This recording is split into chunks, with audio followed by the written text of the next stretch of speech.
Hello and welcome to the channel. Today we're going to be discussing something really special. It was a project that we worked upon for a client a number of years back. Now the brief was he wanted a very colourful border. Now this was a very long border that we worked upon, and he really wanted it redesigning, and we certainly did that for him. When we first went to see this garden, it was a very large garden, and it had this large sloping border. Now the border wasn't very wide, but it was very long. And at the time, so we're talking back in, I think it was the autumn when we first saw this. It was. And the border was literally very jam-packed with a lot of plants, mainly some conifers, some large shrubs, the odd perennial here and there. But it was literally completely overgrown. They'd been in there for years. That was the issue. Yeah. It had just been left for many years. And the client, whilst it was great in its day, it's obviously it was past its best. And because the client spent a lot of time in the back of the house, in the kitchen area, which was also a living space, he wanted to be able to look through the window and see a lot of colour and interest. So that was the brief, colour. So what we ended up doing was we spent a lot of time during the autumn doing a lot of preparation on the ground. We did. So we cut a lot of the shrubs back. We started to move the shrubs out one by one, and gradually we started to transform the space. We did. It was a very long border, as you will see. Not just a standard size border in most people's gardens. This garden is very large. It was like to us, we walked into it first of all, and it was like, oh, we're in a park somewhere. Yeah. So it was quite a big space, and the border was massive. But that's where the challenge was for us, redesigning this border and deciding what plants to go in there, and the excitement of it all, which we really became immersed in it. Yes. And the great thing about it was that cost was no problem.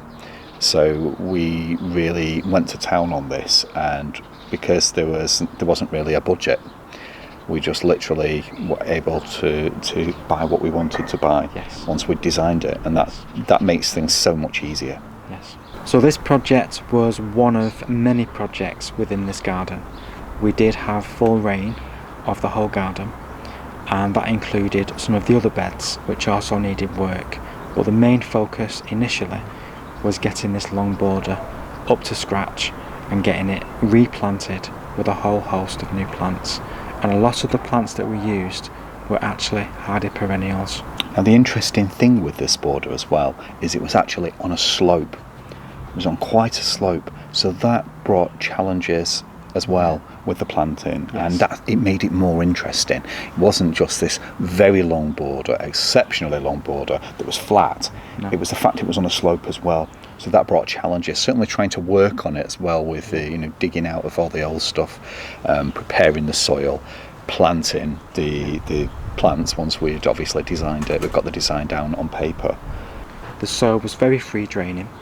It was in a particularly sunny site, and what we did was we used a lot of the client's homemade compost, which he'd made in previous years, because he did have a very large compost heap at the back of the garden. Massive compost heap. I remember that. It was lovely. I just remembered them. It was masses and masses of leaf mould that we could incorporate into the soil and enrich that soil after all those years of being neglected. So it was a really good project for us to work on. Yeah. And this was a project early on in our designing days. So this was, quite a challenge for us. A challenge because we were new to the business. Yet at the same time, when you're new, you really want to impress, and we were certainly able to do this with this border.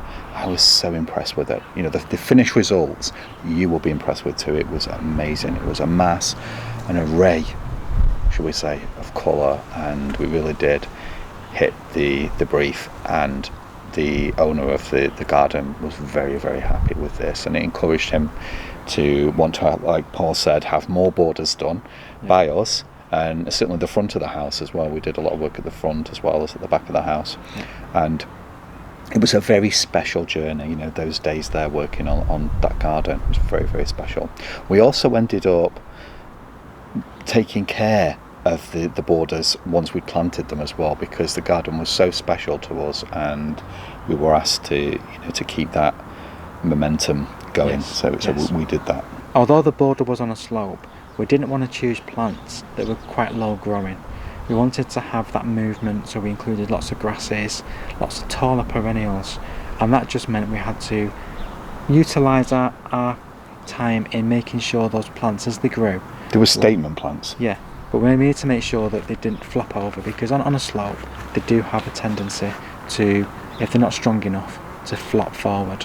So we did spend a lot of time during the days when we used to go there and maintain the garden, making sure the plants were adequately staked and making sure that they had the support needed to be able to grow upright. Because that's the thing, it's easy to plant a new border with all kinds of different heights. You've got movement, you've got the height in, but unless, certainly when you're working with perennials, unless you're prepared to stake your plants and support them, they're not going to thrive to the best. And sometimes, depending on the position, the elements, they're going to end up flopping forward or sideways or backwards, and that's not what you want. So now let's take a look at our design and how we got on with this border. It's such a fascinating journey, and we just had to share this with you.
Thank you so much for watching.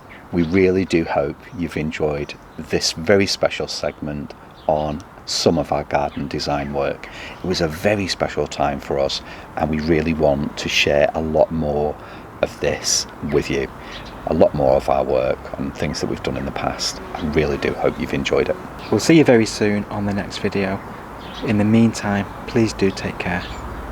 Thank you for watching. Thank you for watching.